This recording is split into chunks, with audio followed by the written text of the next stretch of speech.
say, can you guys think back to like before you first switched off of dairy or went vegan or plant-based, like were a lot of the people or some or one of the people who influenced you not famous? Good point. Because for me, It's a great point. sorry, go ahead. I didn't say anything. I was just listening. I thought it was. I was going to say for me, a few of the people who influenced me in the beginning, they didn't really have any followers, but it was like, I still remember them. I still remember the way their face looked when they said what they said. Yeah. And yeah, so you certainly don't have to be famous to change the world. Right. It doesn't matter how many followers you have now. It doesn't matter how many followers you're going to have in the future. What matters is just that you're, telling the truth. Mm-hmm. Yeah. That's a good point. I definitely didn't. But when I became vegan, we didn't have, we had Facebook, but we didn't have like Instagram or none of that stuff. Yeah. Instagram stars and such. So it was just my coworkers, really, and just the people around us. They're not famous. So No, they're not famous. No followers. That's fine, yeah. Yeah, no. See, my ex, she was vegan, and she went vegan reading a book called Skinny Bitch, and it's a good book. I read it too. But I was looking at her. I was like, she was like, you should go vegan. I was like, you want me to lose my job? Like, I gotta be 300 pounds. Where am I gonna get protein from? I was one of those guys. 'Cause my family, I grew up in a meat house. My family owned a barbecue restaurant growing up. So, and I was like, they looked at me like, oh my God, he's possessed. The devil's got him. So, yeah, definitely no. It's usually someone who's near and dear to you, or like you said, you had those two girls who had milk mustaches and you wanted to be like them. Yeah. It's someone who inspires you or someone who's close to you.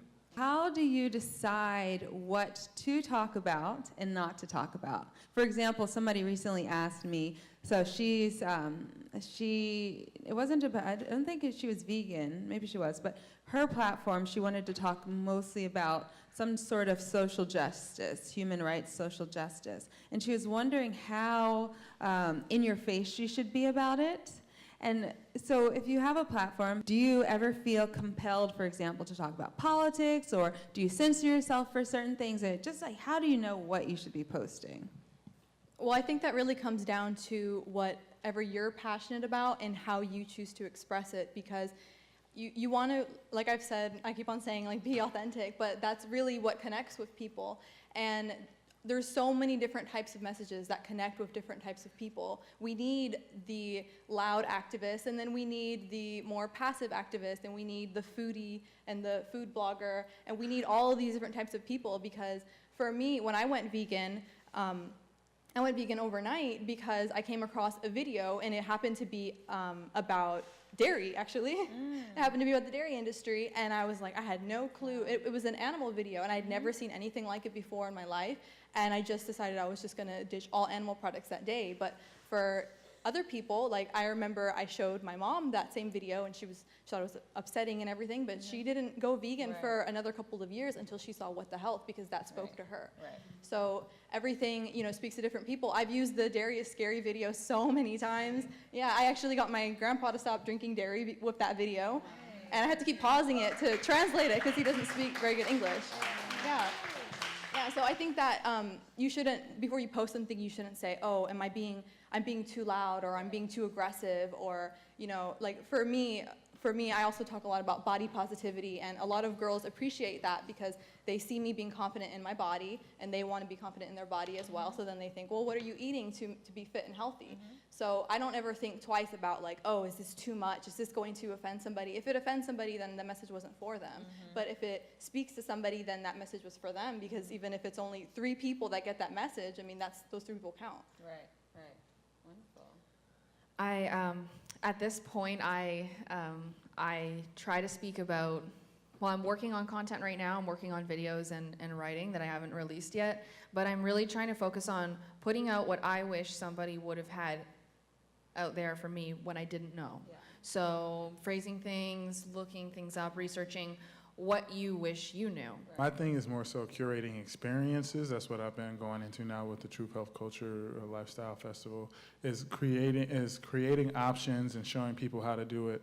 Because like I said, experiences are what create life, right? So food is an experience. That's why soul food and you know, everything is so ingrained in the culture because of the experiences that we have around it.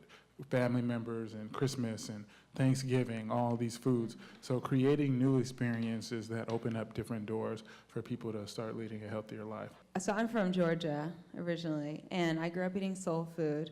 And for me, when I started blogging, but really when I started writing my cookbook, I really needed to think a lot about the audience. So I ended up writing a cookbook about a cuisine that I love, but that I don't eat every day. So it's a soul food vegan cookbook. Specifically though, because I wanted to reach a certain demographic, just general Americans, which are, we're all used to eating comfort food. We all love Southern food, and then a lot of us love soul food.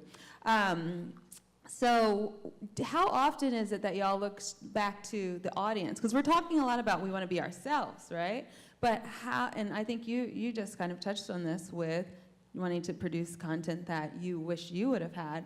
But so how much do you let the audience inform what you put out?